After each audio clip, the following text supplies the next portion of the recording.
Nos dimos cuenta que si retiramos el cartón a estos packs, es complicado diferenciarlos. Pero en Talar encontramos la solución. Probarlos. Touché, diseño de packaging. Mucho lácteo, poco marketing. Talar da lo bueno. Bienvenidos, gracias por acompañarnos en este mes de agosto, mes donde estamos compartiendo un ciclo de charlas especiales. Hoy nos acompaña un referente de los medios de comunicación, montevideano, pero que siente muy adentro todo el interior de nuestro país y que también lo ha llevado a recorrer los diferentes rinconcitos de Uruguay. Hoy, en un mano a mano íntimo, nos acompaña Juan Carlos López, más conocido como Lópezito. Americando nace como propuesta radial en CX4 Radio Rural en 1972. Ese modelo comunicacional se expresará después en diarios, revistas y libros, hasta el año 1990, en que llega a la televisión. En números, podemos hablar de más de 1.500 domingos, miles de entrevistas y millones de kilómetros recorridos siempre dentro del país. Pero eso son solo números. Lo incontable son las historias de tanta gente, las canciones de tantos cantores, las obras de tantos creativos en todas las artes, los saludos, los abrazos. Bueno, siempre es un placer recibirte. Gracias por acompañarnos siempre. Y bueno, vamos a comenzar desde los inicios, que hay muchas cosas, si bien hemos compartido en diferentes oportunidades alguna que otra nota, Juan Carlos López. Sí. Desde aquel 16 de octubre de 1946 en Montevideo. ¿Qué barrio nació Juan Carlos López? Que yo nacía y que a vos te faltaban añarates. Que yo nacía y a vos te faltaban añarates. Mirá, yo nací en Montevideo, para situar bien fácil, está el Cerrito de la Victoria, con esa iglesia preciosa de arriba, Cerrito de la Victoria, y estos serían como las estribaciones, que se llamaba el Camino de los Propios. Antes, como cambian todos, yo no sé ni cómo se llama ahora, pero no importa. Propios, para mí sigue siendo Propios, y una lateral que se llama Juan Cruz Varela. Papá tenía una carnicería en la parte de abajo, vivía con mi mamá y ya habían nacido mis dos hermanos, arriba en la casa, y el 16 de octubre o el 15 se ve que doña Elisa del Carmen, mi mamá, le vinieron los dolores y le habrá dicho a don Pepe, mi padre, anda a llamar a la partera que vivía en la esquina. Vino una señora armeña, que era la partera, creo que era armeña, y la ayudó. Según mamá siempre me cuenta, no tenía nada de especial tener un hijo en la casa. Era como natural que fuese en la casa, más que nada. Y tu marido te ayudaba y la partera, después por ahí llamaban al médico. No, vos sabés que nunca le pregunté eso a mamá si después venía el médico. Me imagino que sí. Pero digo, era un hecho tan natural, sobre todo si todo venía bien, porque bueno, si se complica, se complica. Pero no te olvides, yo tengo 74 años. O sea, hace muchos años. No era de repente tan normal en las ciudades, a nivel de las zonas rurales. ¿Con qué ibas a llegar a dónde? Cuando venía, digo, se le quitaba, me parece, todo dramatismo, ¿no? Así que sos el hermano varón menor, y el menor. Menor. Pedro, que vive todavía y tiene algunos años más que yo. Nelly, que murió, lamentablemente, que era la mayor de los tres. Nacidos y criados en ese barrio de Montevideo, que si se sigue llamando igual, se llamaba Barrio Bolívar. Me imagino por don Simón Bolívar. ¿No has pasado por el barrio? Sí, ¿no? sí. Lo que pasa es que yo fui un gurí callejero. Volaste de muy joven. Volé. Lo que pasa es que era un país que te permitía volar sin miedo de tus papás.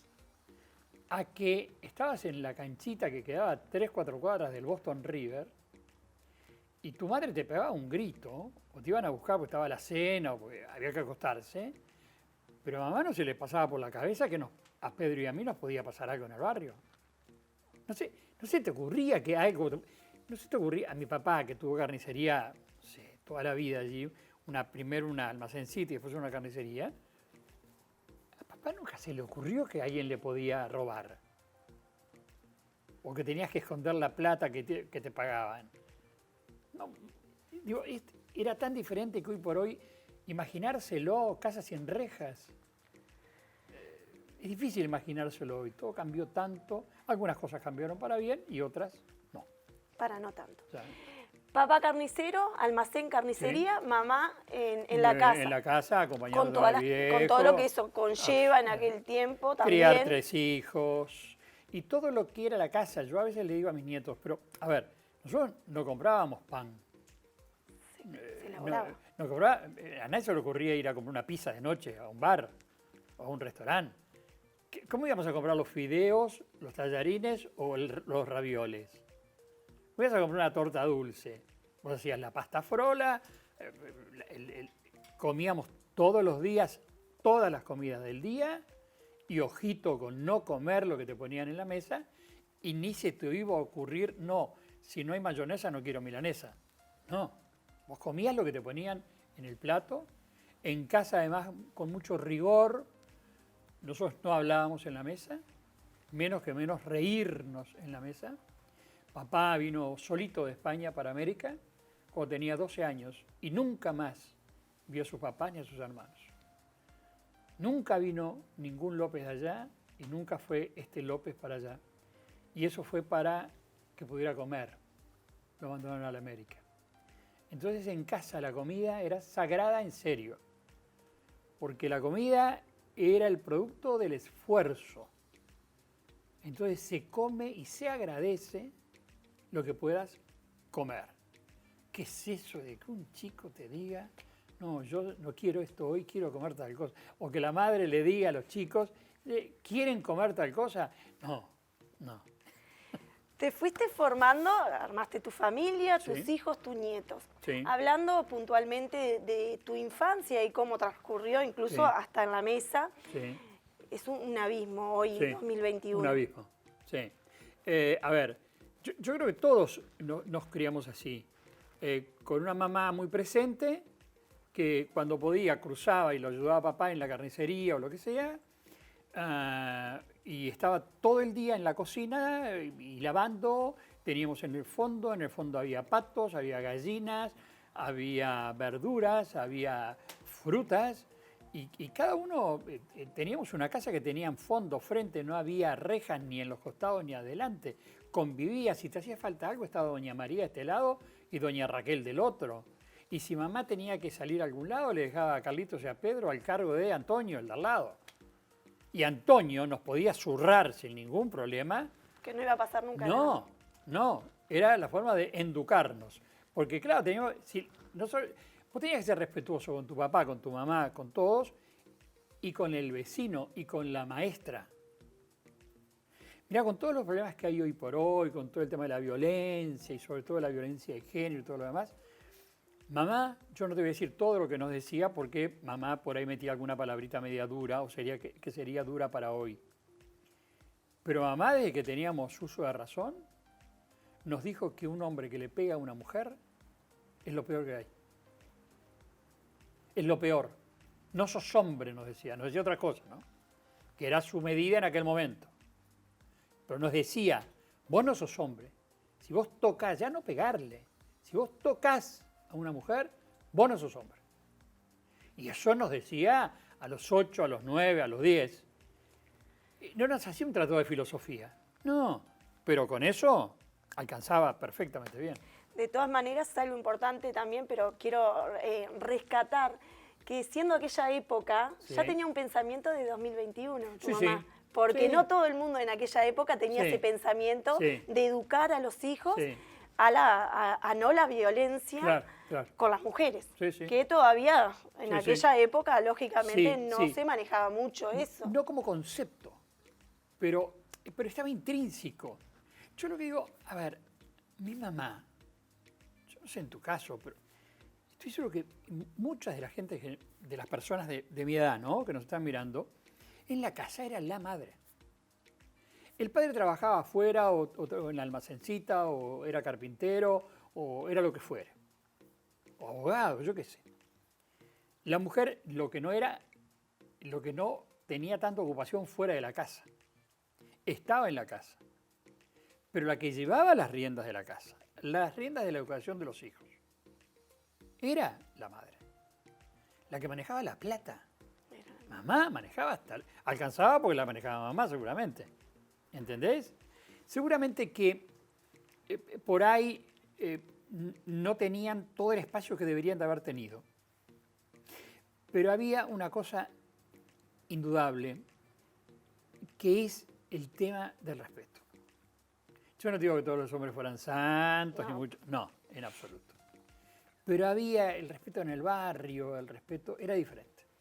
¿Dónde volás y a qué edad volás de tu Definitivamente. Si bien yo era de irme a cualquier lado, en cualquier ómnibus, y no tenía problema, mamá nos había puesto una medallita con nuestro nombre y nuestra dirección. Entonces nosotros íbamos a cualquier lado y bueno, si nos perdíamos decíamos quiénes éramos, pero yo tenía amplia libertad. Eso me llevó a vincularme con grupos de teatro, con grupos de danza, en fin, a ser salidor. Y yo te diría que no bien cumplí la mayoría, que también en aquel momento se respetaba, los 18, y bueno, baile corrido en el centro gallego. No digo farra corrida, pero sí, a mí me encantaba la danza, hacía danza folclórica, danza gallega, me encantaba el teatro, el cine. Esas cosas me gustaban. No era un buen estudiante, dejé en tercer año de liceo, porque me hice tantas rabonas que lo llamaron a mi padre y mi madre y me sacaron del Era Damaso. más factible sacarlo Sí, que... sí, sí, porque no ha habido nunca, en los primeros 90 días, no ha habido nunca, bueno, porque había conocido un señor guitarrista, Osiris Rodríguez Castillos, y me hacía la rabona para ir a la 1 de la tarde, cuando él se levantaba, a escucharlo tocar la guitarra con el hijo. Lo que pasa es que tendrían que haber cambiado la hora del liceo. La hora del liceo, claro, no se pusieron de acuerdo. Sin duda. Hay historia, anécdotas, mil cosas que lógicamente podrás llegar a contarnos. Por allí ya mencionás la política. Sí. Te fuiste metiendo y te fuiste inclinando Sí. por un ideal político Sí. que quizás en alguna oportunidad te jugó en contra, Sí, sí. después cuando empezabas Sí, sí. tu camino de comunicador o en la vida mismo. Yo creo que, cambió mucho. A ver, yo creo que si vos como comunicador tomás una posición política, religiosa, filosófica, expresada públicamente, va a haber gente con la cual está de acuerdo y la gente que no está de acuerdo. Si no la expresás, por tanto, no podés tener gente que está en desacuerdo con algo que tú no has expresado. Yo el tema no por ser diferente ni nada, simplemente porque expresé de alguna manera desde el vamos lo que yo sentía.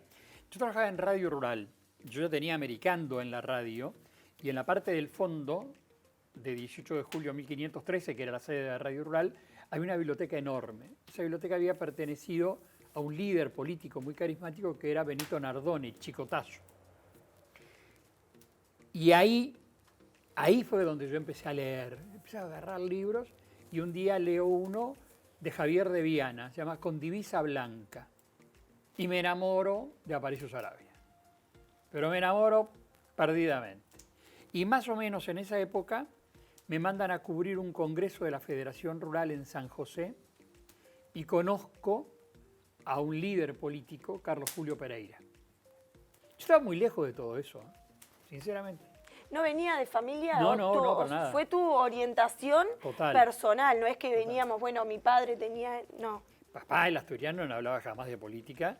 De mañana leía el diario El Día y de noche leía el diario El Diario de la noche. Mamá, una casupense de Florida, jamás hablamos de política.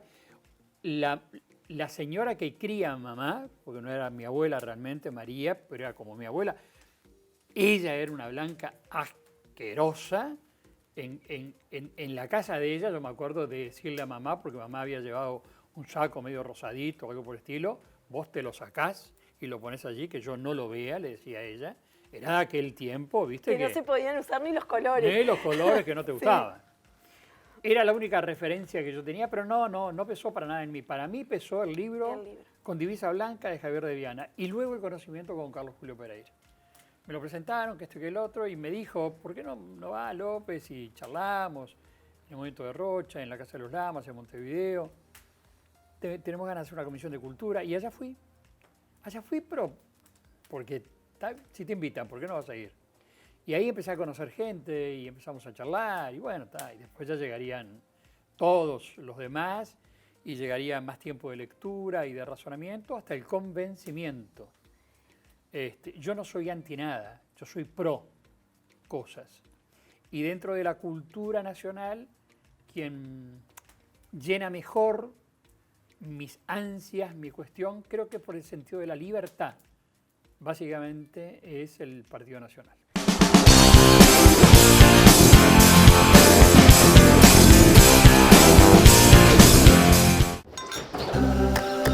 La botella no se puede caer porque es de vidrio y se rompe. No es conveniente. La botella no entra en la jarra de leche. No es conveniente. Entonces, ¿por qué hicimos una botella de leche? Porque es más conveniente para la leche. Mucho lácteo, poco marketing. Talar da lo bueno.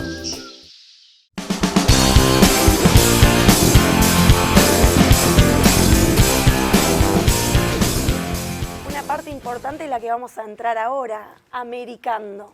¿Nace Americando cómo, cuándo y dónde? Por casualidad. Yo estaba en Radio Rural y hacía una audición. Yo había empezado por el lado de España. Yo me llamaba España Visión. Los domingos de mañana quedaron libres y me dijeron de hacer algo de folclore. Si sé poco ahora, ahí no sabía nada. 1970. Pero de la nada, sí, decir... De la nada. ¿Habías pensado en algún momento ser alguien así que...? Jamás. Sí, radio y todo eso me encantaba. ¿Y qué te llevó a la radio? Me llevó que yo era mozo de bar y había un señor que venía a tomar siempre café, un tal Vladimiro Shavliko, que tenía una audición en la radio CX46 Radio América. Yo era charlatán, como mozo, imagínate. Y me invita un día, ¿no querés hacer de locutor? Pero te podés imaginar. Me saqué el libreto, aprendí todo en un segundo. En un segundo. No, pero además era muy fácil, porque te daban una tarjeta. Nada se hacía así improvisado, ¿no? En la tarjeta decía, buenas noches, coma. Todo era guionado. Todo era guionado. Y del otro lado un señor con una guitarra, dice, con ustedes, el cantautor Marco Velázquez, que de inmediato cantará Polka de la Rastrojera. Yo lo leí, fue lo primero que dije en radio. Ahí me metí en la radio. ¿Y ahí te enamoraste, te gustó? Ahí, sí, te puedes imaginar. Sí, me apasiona ahora, imagínate cuando sucurí. Ahora me apasiona razonadamente. Y Americando, bueno, yo estaba haciendo otras cosas en Radio Rural, quedó libre un espacio, y básicamente yo estaba leyendo un libro de Jorge Abelardo Ramos, un gran escritor argentino, que se llamaba Historia de la Nación Latinoamericana. Chácate. Agarré y digo, ¿cómo no? Yo hago la audición y le puse Encuentro en la Nación Latinoamericana, que era larguísimo. Para título era como una conferencia. Pero bueno, yo no sabía. Y ¿Qué ahí, año recordás? y yo qué sé, ya hace 40 y pico de años. Más. Sí. Fue inmediatamente antes de Americando. Americando nace en agosto de 1972. Esto sería en el 70 más o menos. Y bueno, ahí empecé a pasar Mercedes Sosa, los Chalchaleros, los Fronterizos, los Cantores del Alba, los Tucutucu. Porque lo que vos escuchabas, sobre todo si no estabas metido, el folclore era eso. Todos argentinos. Después cuando yo me meto, más empiezo a descubrir la vertiente del canto de los uruguayos. Pero lo que pasaba por la radio todo el santo día era básicamente los cantores argentinos. Estábamos inaugurando la década del 70. Y en el 72 queda libre toda la mañana Y me dicen, Juan Carlos, arriba. Y dije, bueno, vamos a cambiar algunas cosas. Y lo primero fue, en vez de encuentro en la nación latinoamericana, americando, que se me ocurrió que es una forma de ir caminando, andando, cantando, contando cosas de América. No era un americano de acá, era un americano de América, porque yo tenía el sueño de que... De que ibas a despegar, que querías... toda Latinoamérica y todos juntos y todo eso. Y lo mismo, lo único que ahí empiezo a descubrir olimareños, Chalar, Amalia de la Vega, porque estaban en la discoteca y porque yo tenía que llenar muchas horas por día, y después viene todo el tema 72, 73, la requisa de discos. Iba la policía y no podías pasar, se llevaban los discos de los olimareños, de Citarrosa, de Biglietti. Y bueno, ahí empezó otra cosa que era con Carlos Benavides, con Chalar, con Julio Mora, con Cacho Lavandera, con Los Tacuruces, con Grupo Universo. La radio fue como un centro de reunión y de grabaciones, de las primeras grabaciones de esos artistas. Y entonces americano, no por López, a mí me puso, yo porque creo en Dios, pero digo, a mí alguien me puso ahí, porque ¿por qué no era buen estudiante? ¿Qué mérito tenía yo para estar ahí? Se dio. Y a mí me gustaba mucho todo eso. Y ahí nacieron los festivales. Como estaban los cantores, teníamos el medio de comunicación, vamos a Lascano, hacemos un festival. Vamos a 33, vamos a Durazno, vamos a Artigas. Entonces nos íbamos todos juntos los cantores, muchas veces en tren. Pues te estoy hablando de en el 80, iban todos los cantores de rompe y raja, íbamos 3 días al mismo lugar, por unos pesitos, a hacer 3 noches de canto. Y ahí nacieron los festivales y esto y lo otro. ¿Y ahí te fuiste familiarizando con los artistas uruguayos? Porque o eras devoto de ir a verlos o a escucharlos en algún otro lado. Ahí nace todos nacíamos juntos. Todos nacían juntos. Esa generación, para nosotros, grande, era Biglietti y Amalia y Osiris. Los grandes. Yo tengo 74. Santiago el año pasado cumplió 80. Hubiera cumplido 80. El Sapo Benavides tiene 74, 73. Claro. Eduardo y Mario, la Nueva Guerrero, tienen 70 y pico. Julio Mora tiene 70 y pico. Lópezito de Payador, 70 y pico. Como nos juntamos en la radio, nos juntamos en el boliche. Hoy por hoy seríamos, mira lo que te voy a decir también, si habrán cambiado las cosas. Hoy seríamos todos alcohólicos. No podríamos manejar ninguno. Sí, nosotros íbamos a los boliches, íbamos a tomar al boliche. Había un par de boliches particulares. ¿Un par? Pero, un par por cuadra. Pero no había uno que más era el que, después se fue cambiando ese. Claro, el Outes era como una... Pero boliches, nosotros nos ganamos la vida con 2 reales haciendo peñas en los boliches, mi querida. Yo llegué a presentar espectáculos que nos ponían la plata en la guitarra. La poníamos arriba de la mesa, la guitarra, y venía la gente con mucho pudor y nos ponía monedas o billetitos adentro de la guitarra. Yo soy de esa época y lo digo pero así, orgullo total. Bueno, el éxito los desvió entonces del alcoholismo para que... No, por eso te lo dije, ¿sabes por qué? Porque hoy la gente está bien o está mal. ¿Sos alcohólico? No, pero puede ser un poco... Yo tengo tal vez un poco de santo y un poco de diablo. Todos tenemos de buenos y de malos. Pero no puede ser porque hoy por hoy te ven con un amigo en un boliche, en un mostrador, tomando un vaso de vino y te crucifican. Esperá, ¿dónde estamos? ¿Cuál es el drama?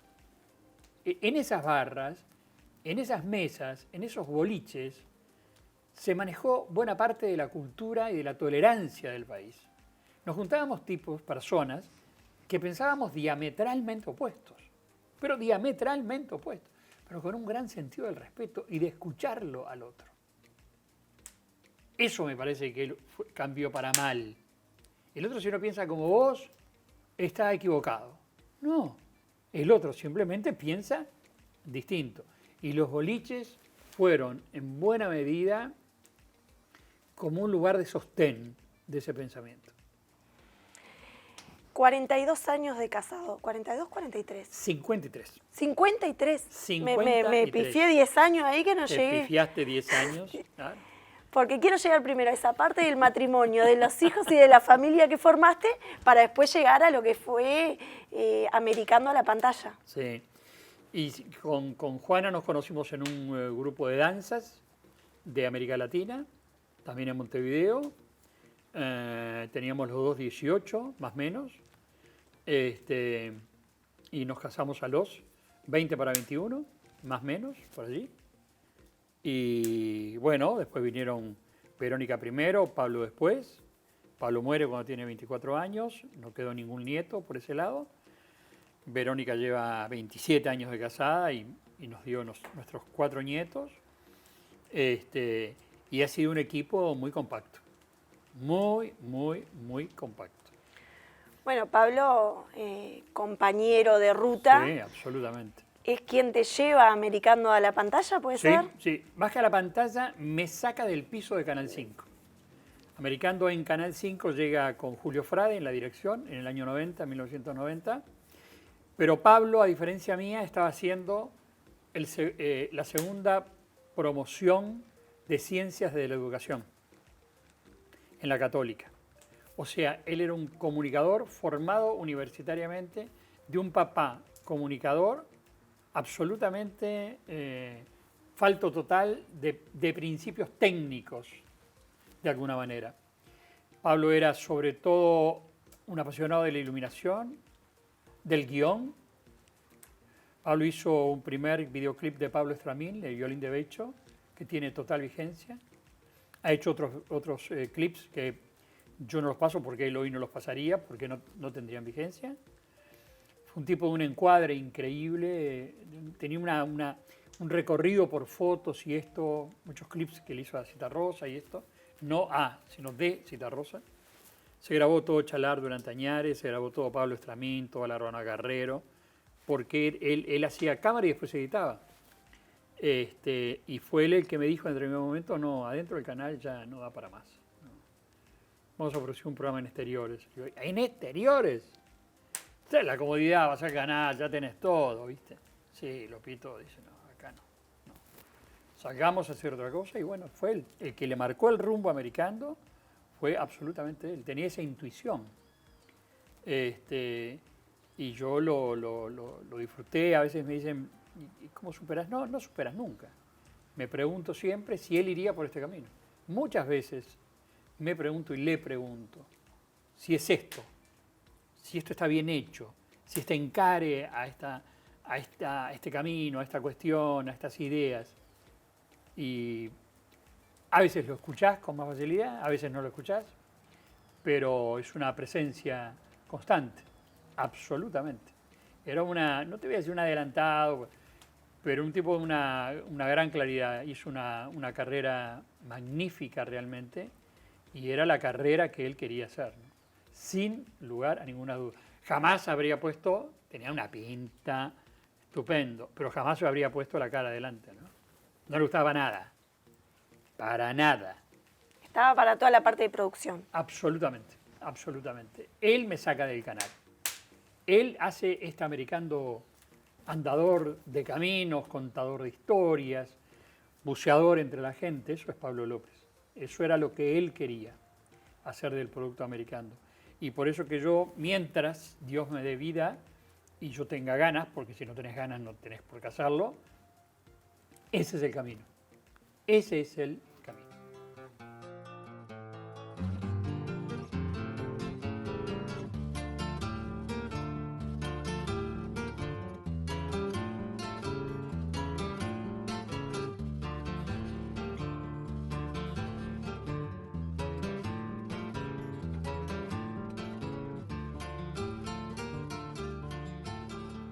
Te saca para exteriores, Sí. donde él se arma toda una idea de que hoy tiene 30 años Sí, en la pantalla sí. y con una gran trayectoria que también te fue enriqueciendo como persona y enriqueciendo como comunicador. ¿Cuál era el material de difusión en aquella época? Ya cuando salimos del Sí. canal, yo creo que tenía un sesgo bastante más agropecuario, hasta por un problema de ventas. Tus clientes básicamente estaban radicados en la maquinaria agropecuaria, en la explotación de los predios, en los remates ganaderos, y eso te llevaba a que la necesidad económica de alguna manera, o de cualquier manera, condicionara en buena medida los elementos internos del programa, porque el tiempo es uno solo, o lo utilizás para hacer un PNT y pasar un aviso, o pasar una canción, o pasar una jineteada, o hablar con Doña María. Y yo creo que después esos cambios que se van procesando tienen que ver con la sensibilidad de cada comunicador. Todos vamos cambiando. Vos mirás tus archivos de hace unos años y no va a ser lo mismo. Será mejor, peor, eso no importa. Después harás un análisis crítico. Pero todos cambiamos, y cambiamos creo que permanentemente. El designio que yo tengo es, a ver, que se entienda, porque lo que digo es muy grueso. Yo tengo que hacer el mejor programa de la televisión nacional. Te lo digo con absoluta certeza. Porque Pablo López hubiera hecho el mejor programa de producción nacional. Nosotros hacemos 2-3 días a la semana de captura de imágenes todas las semanas, aunque tengamos un archivo interminable, salimos a la búsqueda de otras cosas. Y vamos cambiando formas, porque nos parece que tenemos que ir cambiando. Y de repente hay días que estás más dedicado como a la gastronomía y a buscar cosas, otras veces más para historias más íntimas de gentes. En fin, pero creo que es un tema de sensibilidad. El camino te lo va marcando lo que vos en ese momento te sentís con más ganas de hacer. Yo no he entrevistado en 31 años a casi ningún dirigente político. Y he vivido entre dirigentes políticos, pero separo los tantos. Porque tampoco Americando podría tener una bandera política partidaria. No. No, porque sería achicar la cancha. Americando es del que quiera. Por supuesto que tiene, conceptualmente es un programa militantemente tradicionalista. Yo estoy absolutamente en desacuerdo con el plan del hombre nuevo, con hacer un hombre nuevo, con que todo lo que hicimos antes no sirve, vamos a hacer una cosa nueva. No. De todo lo que venimos haciendo, dejalo mejor y ponele lo mejor de ti, y luego lo mejor de tu hijo, y luego lo mejor de tu nieto. Pero no destruyas lo que venías haciendo antes. Y yo creo que hay, acá en Uruguay, en muchos lados, dos modelos en pugna. En pugna. Es uno o el otro, lamentablemente. Parecería que no hay espacio para los dos. O rompemos todo lo anterior, y todo lo anterior no sirve, y alguien que tiene la lámpara de Aladino crea una cosa nueva y diferente, o seguimos perfeccionando lo que veníamos haciendo. Yo soy partidario de un modelo cultural con memoria y con respeto por el que estuvo antes, absolutamente. Y en esa estamos, y creo que por ese lado vamos a seguir. ¿Y cuánto tiempo podés tener para seguir encontrando cosas? Tanto tiempo como gente haya. Todos tenemos una historia para contar. No tenés que ser ministro, senador, diputado, pintor, cocinero, recogedor de basura. Todos tenemos una historia para contar. Y creo que Americando lo que va es por el lado de encontrarse con las historias más sencillas, donde la gente común pueda reconocerse. Y si aquel fue capaz de salir adelante, a pesar de todos los pesares, a pesar de lo que nos pasa a todos los días, es una buena cosa mirar esto que demuestra que hay gente que puede salir adelante. ¿Querés contarnos del fallecimiento de Pablo? Sí, está claro, para nosotros Pablo es una presencia permanente. Desaparición física. Claro, no está físicamente. Mira, Pablo es el padrino de mi nieto mayor, de Santiago. Santiago tiene, entre otras cosas, la guitarra de mi hijo. Mi hijo, a su vez, era alumno del Sapo Benavides, cantor y guitarrero. El sapo, mi hijo Pablo y mi nieto Santiago. Cuando muere Pablo, Santiago es del 31 de julio y Pablo del 95, y Pablo muere el 14 de octubre de 1995. Tenía 90 días, no se había bautizado todavía.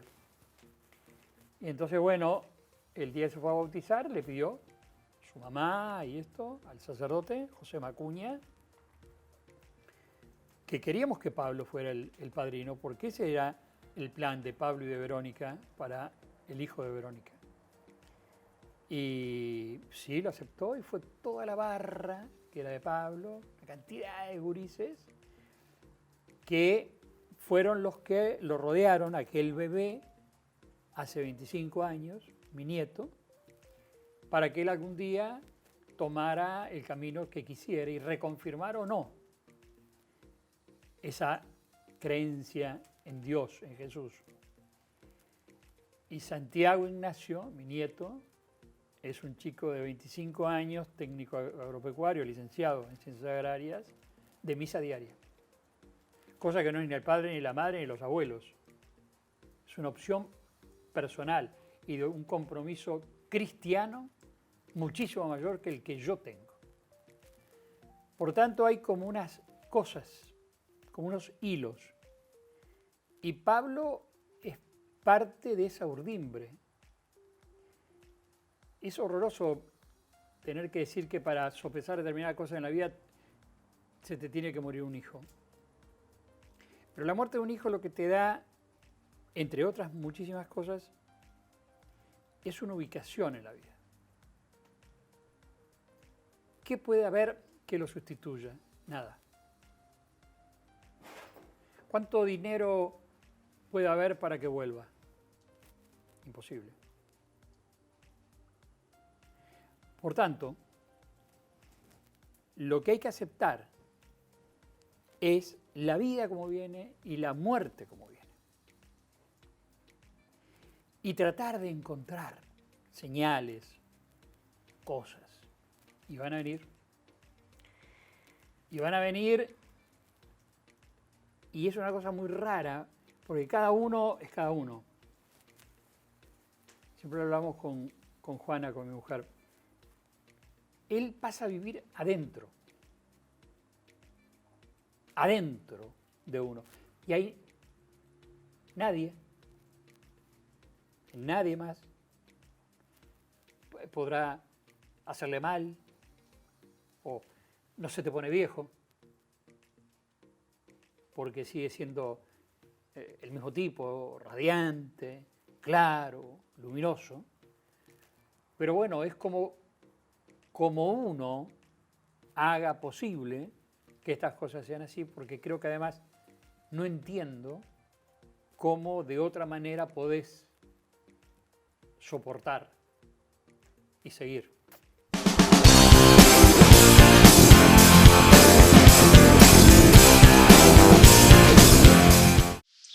A nuestro flan con caramelo le decimos flan con caramelo.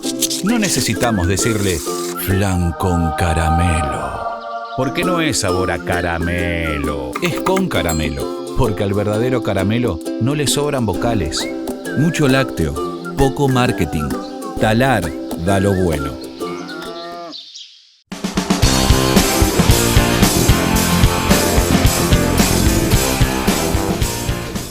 Despertás en una mutualista de Montevideo que te visitan y te preguntan ¿qué vas a hacer ahora para el domingo? ¿Quién te visita? Que puedas recordar dos personajes bastante importantes. Lo que pasa es que cuando muere Pablo, que fue en el departamento de La Valleja, fue en la ruta 108. Venían de trabajar. Yo iba a presentar los fogones, yo le iba a presentar a Pablo Estramini en los fogones de La Valleja. Y Pablo grabó su último solo a las 7:15 de la tarde. Está registrado en la cámara, en la Umatic, porque iba sentado en el espolón grabando, de al lado adentro la mochila del Umatic y él grabando. Verá, si no grababa el sol cada vez que salíamos a grabar, no se terminaba el día. Ya hacía como 2 años que estaba con eso, ¿no? Él quería que yo hiciera las presentaciones de mañana temprano por lo rojizo, por lo ocre, y las azuladas tardes, cuando se va el sol, te da un tono muy de azul o azulado. Y bueno, el filme ese sol, llegamos, nos despedimos de la gente, y marchamos rumbo a Minas, y a los 15 o 20 minutos es el accidente. A mí no me habían dicho que Pablo había muerto. Nos traen a Montevideo, a mí en una ambulancia, a la novia de Pablo en otra, y viene con nosotros Pablo Estramín, porque yo le iba a presentar a él. Y por quien pido inmediatamente cuando me ingresan al hospital de Minas es por Pablo, para que él le avisara a mi señora del accidente. Esto no, yo creo que hay mucha gente que no lo sabe. Hoy lo van a saber. Pablo Estramín llega a la Española y le avisa a mi mujer que Pablo murió. Es él el que se lo dice, a él, a ella y a mi hija. Me bajan a mí, bajan a la novia de Pablo, que le internan en el Español, a mí en la Española, y Pablo Estramín vuelve en esa ambulancia a buscar el cuerpo de Pablo.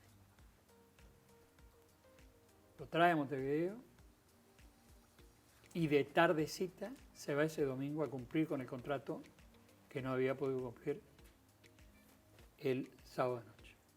Ese era Pablo Estramín.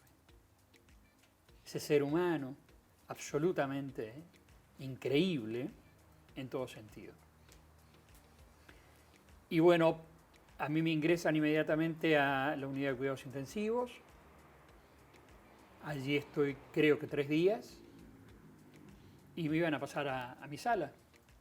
Y iba a llegar mi hija. Entonces tenían que decirme lo que había pasado.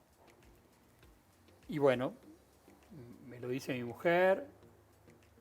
Y al rato, a la otra mañana, no me acuerdo bien, llegan Gustavo Arnoletti, que es un realizador increíble. Hoy por hoy el director de uno de los hits de la televisión, que es Got Talent en Canal 10. Un ángel que Dios puso en el camino de la vida de mi hijo y mía, Gustavito.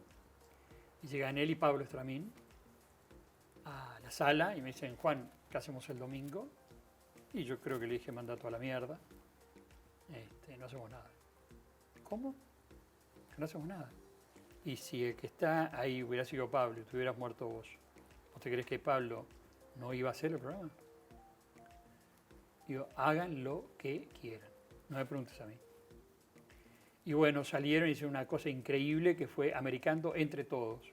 La fueron a buscar a la Negra Morán, a Alberto Kessman, a todos los locutores de la época y conductores, y hacían un poquito, a Washington, a Cristina, bueno, hacían un poquito de Americando cada uno, que yo no los vi nunca, está claro, un ciclo de como 3 meses hasta que yo me recuperé y volví a tomar la conducción del programa.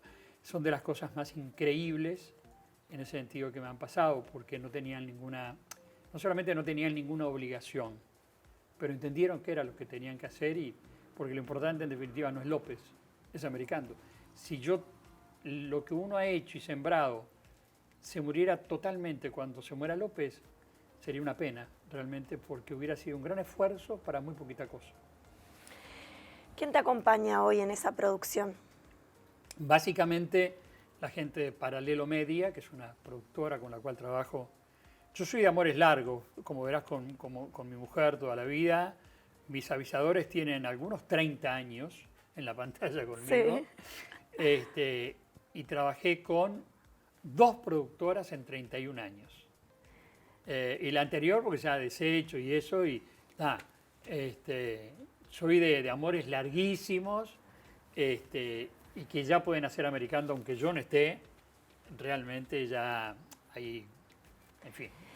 En estos 30 años de Americando, obviamente que fue tomando algún otro curso, siempre enfocado más o menos a lo mismo, siempre, ¿no? Pero ya no está tan metido en lo que es el agro, etcétera, etcétera. Sí. Has mostrado muchas historias de vida, te has ido empapando también en el interior y en lo que vive cada una de las realidades de esos lugares. Totalmente. Te has llevado muchas sorpresas, ¿verdad? También he hecho cosas de Montevideo. Sí. Lo que pasa es que me parece que mirá que no estoy seguro, pero lo que me ha pasado es que, pues yo soy montevideano, totalmente montevideano. Pero si la vida me llevó a eso, si Dios me llevó a eso, será por algo. Entonces, si es ese algo, vamos a darle con todo eso. Que la huella sea profunda. No es lo mismo ver la realidad del país desde Maldonado, o Tacuarembó, o Artigas, que verla desde Montevideo. No es lo mismo. Es una óptica totalmente diferente. Y como todos mis colegas están empecinados en que si no pasa por Montevideo, no pasa, yo digo, entonces yo voy a ir bien por el otro lado. Por el otro lado. Que casi no pase por Montevideo. ¿Se puede hacer sin casi pasar por Montevideo? Sí, se puede hacer. Hay un país, hay talentos, sí, absolutamente. Pero nos cuesta muchísimo, porque para el montevideano venir a Maldonado o ir a, bueno, hasta Tacuarembó ya es otro planeta, ¿no? Le decís, che, vamos a la Patria Gaucha, ¿a dónde? Te dice, ¿a dónde en Tacuarembó, 400 kilómetros? ¿A dónde? Yo agarro la camioneta, me voy igual todos los días. Pues es un tema cultural, un tema de afectos, un tema de quereres. ¿Entendés? Yo creo que eso, esa cuestión de cada vez más el interior es una tosudez personal de demostrar de que los valores están absolutamente en cualquier lugar de la República. Concretamente, ¿hay objetivos o cosas que te quedan aún pendiente para realizar? 1 millón. 1 millón. Tengo Muchas cosas que aún no has logrado sí, y que te gustaría. y una cantidad de inseguridades. No sé si este es el camino, para esas realizaciones. Sí, tengo 1 millón. 1 millón de planes de, bueno, te digo, pero todo en radio, en la tele, en eventos, 1 millón, en ideas. Yo vivo pensando en hacer cosas, o cosas que yo creo que se deberían de hacer. ¿Tu señora te acompaña en todas esas ganas de querer hacer siempre cosas nuevas? Sí, y sobre todo, ahí está la palabra, acompañar. Porque a veces no es ir ni siquiera físicamente. Acompañar es cuando no tenemos ganas de hablar y no hablamos nada. Tenemos ganas de agarrarnos la mano, no le agarramos la mano. Tenemos ganas de ir a cenar, salimos. Es decir, siempre le digo lo mismo, mirá qué cuesta las parejas, pasás por 1000 cosas. Y en 50 y pico de años y más. en 50 y pico. ¿Sabes lo que pasa? Que lo más fácil es decir, bueno, está, cada uno por su lado. O lo más difícil para otros, yo no sé, como no me ha pasado no puedo opinar.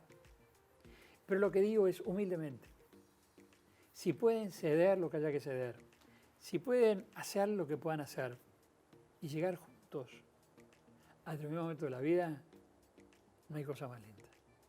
Porque esa es tu otra mitad.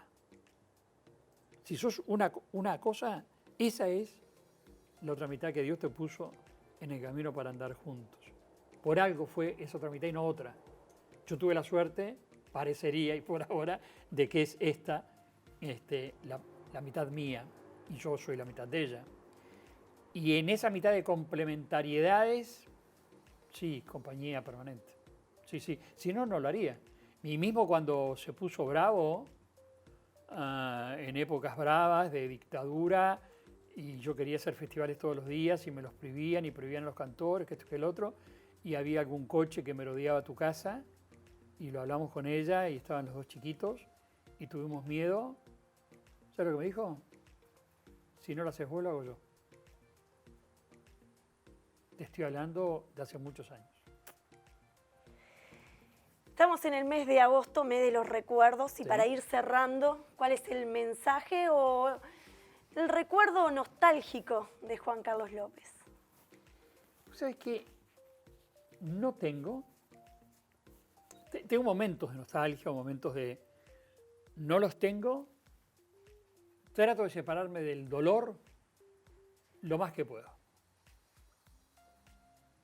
Aún ante las cosas más terribles a veces, esto fue así, esto es así, lo acepto y otra cosa. Porque vivís a los 74 años, en muchos casos, la separación de quienes te han acompañado toda la vida. Entonces no podés andar cargando más mochilas. Tenía razón Machado en aquello de andar ligero de equipaje. Por supuesto no podés andar sin los afectos. En definitiva, eso es todo, el afecto. Pero trata de ser lo más positivo posible.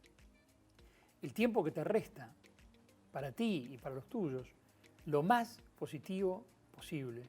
Yo soy un tipo feliz. A veces me dicen, pero con todo lo que pasa y todo, soy feliz. ¿Qué querés? ¿Que te diga que soy un infeliz? Si no soy infeliz. Si soy feliz. Si tengo mucho, con mucho. Si tengo poco, con poquito me arreglo. Pero soy un tipo feliz. Y sé que te hago bien diciendo esto porque sé que me querés. Entonces la gente que a uno lo quiere se pone contenta cuando uno está contento. Y si hay alguno que no me quiere, yo le digo, soy re feliz, se pone horrible. Muchas gracias por estar. Pero mi querida, gracias a vos por este ratazo. Y como yo no te lo pague, que Dios te lo pague. Muchas gracias. Probablemente muchos de la actualidad desconocían de esta historia de vida que realmente hoy nos enriqueció en lo personal. Conocía mucho y desconocía otras cosas que hoy pude conocer de Juan Carlos López.